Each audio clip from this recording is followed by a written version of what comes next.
تو آپ صلی اللہ علیہ وسلم نے مردوں کی تعریف کی کہ جو نوبل ہیں، جو اچھے ہیں، وہ کبھی نہیں ماریں گے. اب آپ دیکھیے کہ ہر شخص کو ایک وہ مل گیا نا انسینٹیو اچھا ہونے کا. یہ ایک تربیت کا طریقہ تھا. تو انہوں نے اپنے ہاتھ ویسے ہی روک لیے ہوں گے کہ مردانگی کی شان کے خلاف ہے کہ بات پہ بیوی کو مارا جائے اور یہی ایک طریقہ ہو کسی کی اصلاح کا. تو وہ رک گئے. روکنے کا طریقہ تھا. معاویہ کہتے ہیں بازی کہ میں نے نبی صلی اللہ علیہ وسلم سے عرض کیا، یا رسول اللہ صلی اللہ علیہ وسلم، ہم اپنی عورتوں کے کس حصے میں آئیں اور کس حصے کو چھوڑیں؟ یعنی شوہر بیوی کے تعلق کی بات ہو رہی. یہ بھی ایک بہت آج کے دور کا، ہر دور کا مسئلہ ہے، لیکن آج کے دور میں اور بھی گمبھیر ہوتا چلا جا رہا ہے بہت سی چیزوں سے ایکسپوز ہونے کی وجہ سے. تو کیا جائز حد ہے اور کیا نہیں ہے؟ فزیکل ریلیشن شپ کے لیے کس حصے کو استعمال کیا جا سکتا ہے، کس کو نہیں، یہ سوال تھا. تو اس پر آپ صلی اللہ علیہ وسلم نے فرمایا، تمہاری بیوی تمہارا کھیت ہے، تم اپنے کھیت میں جہاں سے چاہو آؤ. جہاں سے چاہو آؤ کا مطلب کیا ہے کہ جہاں سے کلٹیویشن ہو سکتی. یعنی کہ کھیت کے تعلق سے کیا بتایا، نساؤکم حرث لکم فأتوا حرثکم انا شئتم. انا شئتم کا مطلب، انا جو ہے ظرف زمان و مکان دونوں کے لیے آتا ہے کہ جانے کا کوئی خاص وقت مقرر نہیں کہ یہ دن ہے یا رات ہے، ایسی کوئی پابندی شریعت نے نہیں رکھی. اور اسی طرح جب کھیت کہہ کے بیوی کو بتایا گیا تو اس میں اس کی یعنی کہ اس کی قدر و قیمت اور اس کی حفاظت اور اس کی سرسبزی اور خوشحالی اور وہ ساری چیزیں اپنی جگہ ہیں. پلس یہ بہت ہی حکمت کی بات ہے کہ کھیت میں کچھ اگ جب ہی سکتا ہے جب اس میں بیج ڈالا جائے. تو اب شوہر بیوی کے ساتھ کیسا تعلق قائم کرے کہ اولاد پیدا ہو سکے؟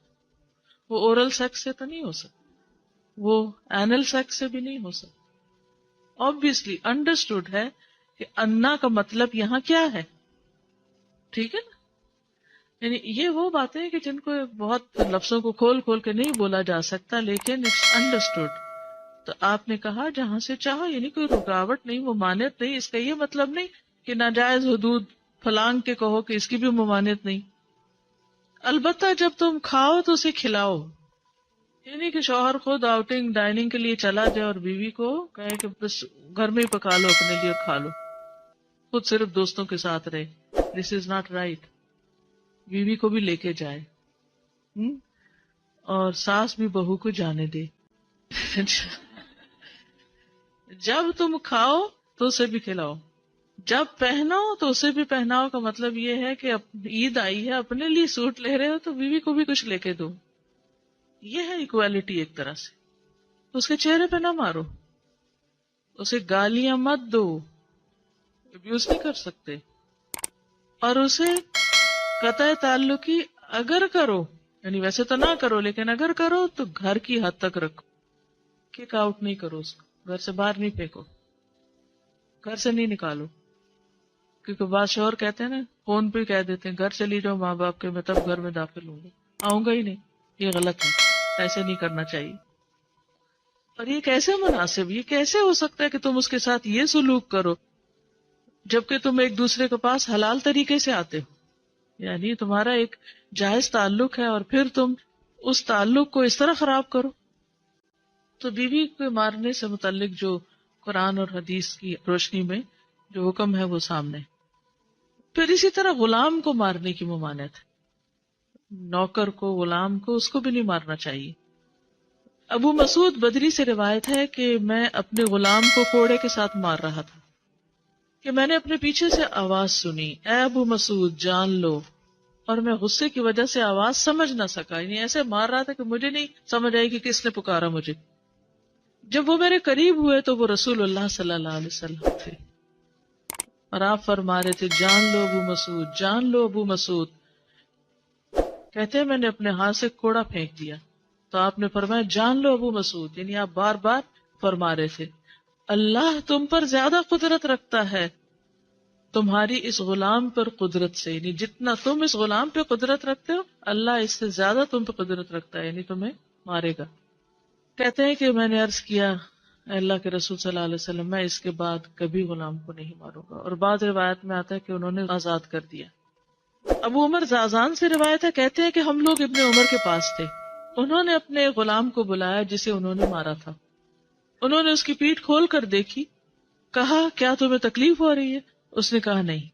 اس کے بعد ابن عمر نے غلام کو آزاد کر دیا اور ایک تنکا زمین سے اٹھایا اور کہا کہ مجھے اس کا اتنا بھی اجر نہیں ملے گا جتنا اس تنکے کا وزن ہے۔ میں نے کہا ابو عبد الرحمن آپ ایسے کیوں کہہ رہے ہیں؟ انہوں نے کہا کہ میں نے رسول اللہ صلی اللہ علیہ وسلم کو فرماتے ہوئے سنا، جو شخص اپنے غلام کو بے قصور یعنی حد شرعی کے علاوہ مارے یا اس کے چہرے پہ تمانچہ مارے تو اس کا کفارہ ہی کہ اسے آزاد کر دی، کفارہ ہے، اس آزادی کا ثواب کوئی نہیں تن کے برابر بھی۔ یعنی بعض اوقات ہم سمجھتے ہیں بڑی نیکی کی لیکن اس میں تو چھوٹ بھی جائیں تو وہ بھی بہت بڑی بات ہے۔ صحابہ کرام جو تھے وہ خاص طور پر اس سے محتاط رہتے اور غلاموں سے درگزر کرتے تھے۔ ابو لیلہ کہتے ہیں کہ سلمان رضی اللہ عنہ نکلے، وہ اپنی سواری کو چارہ کھلاتے تھے تو وہ ہودے سے گرتا رہتا۔ ہودہ کیا کہتے ہیں؟ وہ چیز محمل باسکٹ کہہ لیں جس میں اس کا چارہ رکھ کے دیا جاتا۔ اس پر انہوں نے اپنے خادم سے کہا اگر مجھے قصاص کا خوف نہ ہوتا تو میں تمہاری پٹائی کرتا کہ تم نے ایسی چیز کیوں جانور کے آگے رکھی۔ تو مطلب یہ کہ اگر میں تمہیں ماروں گا تو مجھے بھی مار پڑے گی، اس لیے میں تمہیں مار نہیں رہا، ورنہ جو حرکت تم نے کی ہے اس میں تمہیں مار پڑنی چاہیے۔ نماز پڑھنے والے غلام کو نہ مارنا۔ ابو امامہ سے روایت ہے کہ رسول اللہ صلی اللہ علیہ وسلم خیبر سے واپس آئے تو آپ کے پاس 2 غلام تھے۔ حضرت علی رضی اللہ عنہ نے کہا اے اللہ کے رسول صلی اللہ علیہ وسلم ہمیں بھی ایک غلام دے دیں۔ آپ نے فرمایا جو چاہتے ہو لے لو۔ انہوں نے کہا آپ میرے لیے پسند کریں۔ اس سے انداز ہوتا ہے نا کہ ریلیشن شپ داماد اور سسر کا کیسا تھا۔ آپ صلی اللہ علیہ وسلم نے فرمایا یہ لے لو، اس کو مارنا نہیں، کیونکہ میں نے خیبر سے واپس آتے ہوئے اسے نماز پڑھتے دیکھا ہے اور مجھے نمازیوں کو مارنے سے منع کیا گیا ہے۔ آپ صلی اللہ علیہ وسلم نے دوسرا غلام ابو ذر کو دے دیا اور اس کے ساتھ خیر و بھلائی اور حسن سلوک کرنے کا حکم دیا۔ پھر ایک دن پوچھا ابو ذر میں نے جو تمہیں غلام دیا تھا اس کا کیا حال ہے؟ انہوں نے کہا آپ نے مجھے اس کے ساتھ خیر و بھلائی کرنے کا حکم دیا تھا تو میں نے اسے آزاد کر دیا۔